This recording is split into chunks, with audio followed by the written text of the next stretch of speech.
Hi, Tom Trento here with our fourth edition of our special series on the war in Israel, Operation Protective Edge, an inside look, destroy Hamas. Right now, folks, Israel has launched a ground offensive. Hamas is firing rockets all over the place. The world is erupting in controversy. Who could have predicted something like this a year ago? How about a 91-year-old guy from South Florida?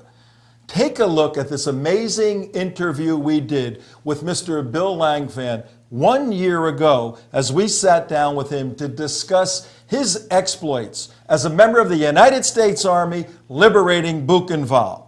Yes, Bill was involved in that, but the rest of his life he spent as a Zionist supporter of the State of Israel, speaking and communicating.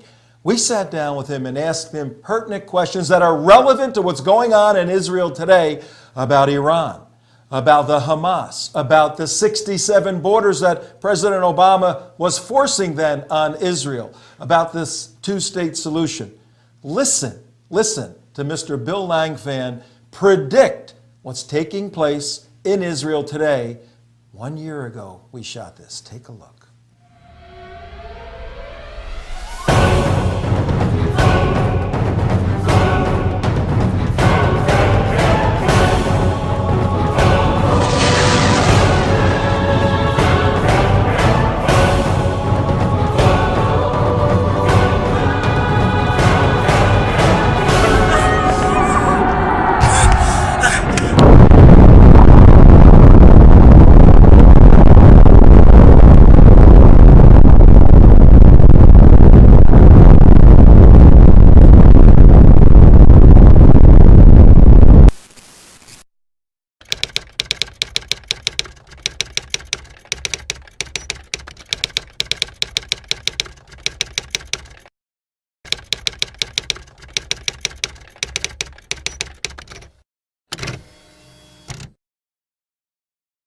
Hi, I'm Tom Trento, and you are about to meet an amazing individual who's a Jewish American patriot.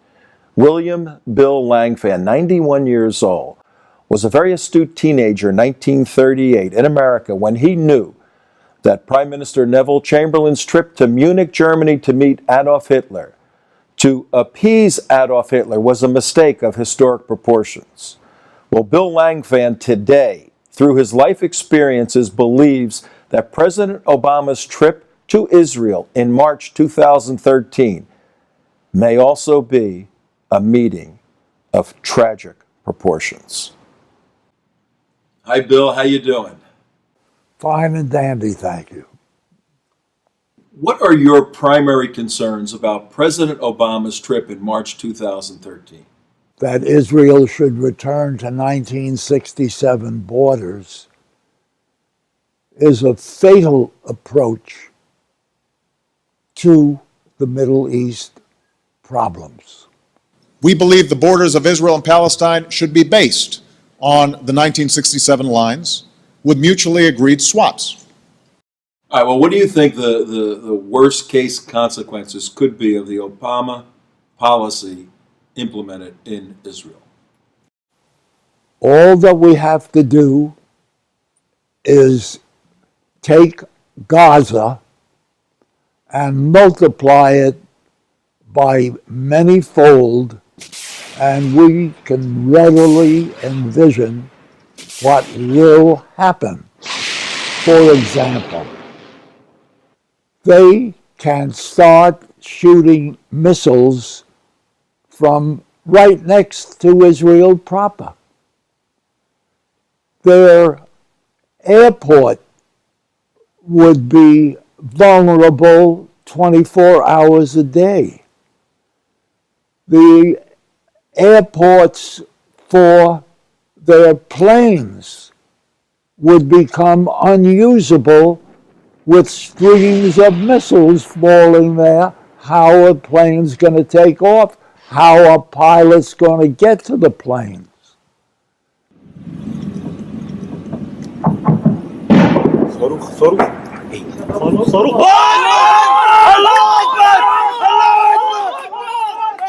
This is what troubles me, and the idea of going back to 67 when the Palestinians expressed themselves in their charter 3 years before Israel had the West Bank. They specifically stated unequivocally in their 29-clause charter that the establishment of Israel is illegal and void, and that they were going to engage in armed resistance until Israel was destroyed. Do you really remember 1938 and the meeting in Munich? Absolutely. I remember very vividly, and I do wish that I could remember today things that happened yesterday the way I remember things of long ago. I was arguing very vociferously that Hitler has violated Versailles. He has violated almost any human thinking pertaining to Jews. How could anybody reasonably expect a man of this type to adhere to any type of agreement? Bill, how'd you go from a teenager arguing against Hitler to finding yourself in the United States Army as one of the liberators at Buchenwald Nazi death camp? How did that happen? I was at university,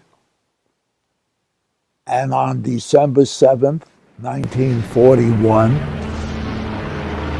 everything changed very, very dramatically. I went through basic training, and the next thing you know, I was in Liverpool. And we stayed there for a while, and all of a sudden, buzz bombs started coming over, and we were in the anti-aircraft part of the Army, and we were shooting against buzz bombs. And it was quite an experience. Then we were on our way to Normandy, and we landed in around Saint-Lô, which was the Omaha beachhead, and we still had not broken out of the hedgerows. And a few days after we landed at Normandy, we broke out of the hedgerows and started moving through France very, very quickly. We were with Patton's army.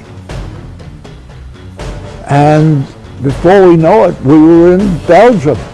And we were at the middle of the Battle of the Bulge at Bastogne.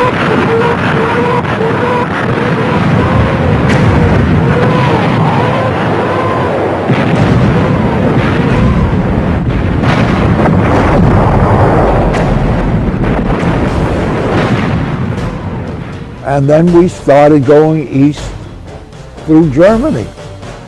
And all of a sudden, one day, we wound up at Buchenwald. And it was something that was beyond my imagination, what they told me. It appeared that most of the men and boys had died of starvation. They had not been executed. But the manner of death seemed unimportant. Murder had been done at Buchenwald. God alone knows how many men and boys have died there during the last 12 years. As I left that camp, a Frenchman who used to work for HAMAS in Paris came up to me and said, "You will write something about this, perhaps." And he added, "To write about this, you must have been here at least 2 years. And after that, you don't want to write anymore." So you have been in Buchenwald, in a Nazi death camp, and you've seen that horror up close, that evil.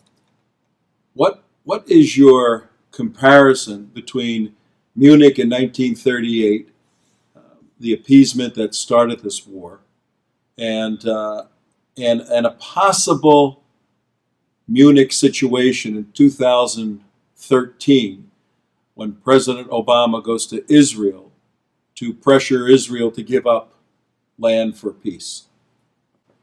I see a similarity, and I feel a similarity, in that a major power, the United States, and the European EU, are pushing Israel into doing something which is very similar to what happened when the Sudetenland was given to Hitler.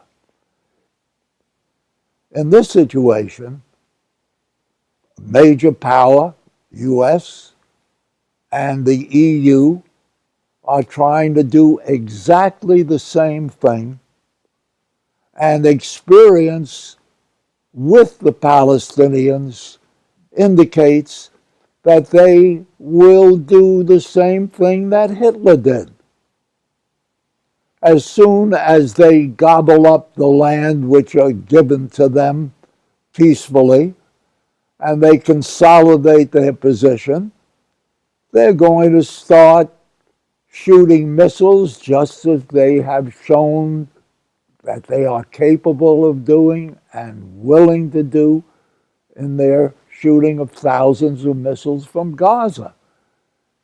After Gaza, how can anybody in a reasonable way arrive at a conclusion that they are going to just become peaceful?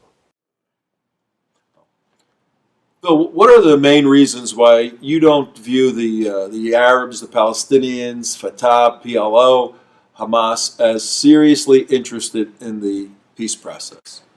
Their English and their Arabic do not coincide. If you hear the leaders talking in English, they sound like they're the greatest guys in the world. But if you hear the same thinking in Arabic, you really realize that they're not thinking of peace. They're thinking, as they have thought from day one, to destroy Israel. Their TV programs, they continuously are talking about jihad, martyrdom, suicide bombing. They eulogize these terrorists instead of criticizing terrorists. When Dr. Goldstein went berserk in a mosque and killed many Muslims, Israelis and Jews throughout the world were in sorrow. When terrorists have committed mayhem, they are praised. They have streets named after them. They have squares named after them. Bill, you've been through a lot in your life. What is your warning to America, to Israel, to the West? My warning is that I don't want history to repeat itself. I could not believe that there were death camps specifically created to kill Jews and others. But I saw it with my own eyes, and I had to believe it. The facts were there. The evidence was clear.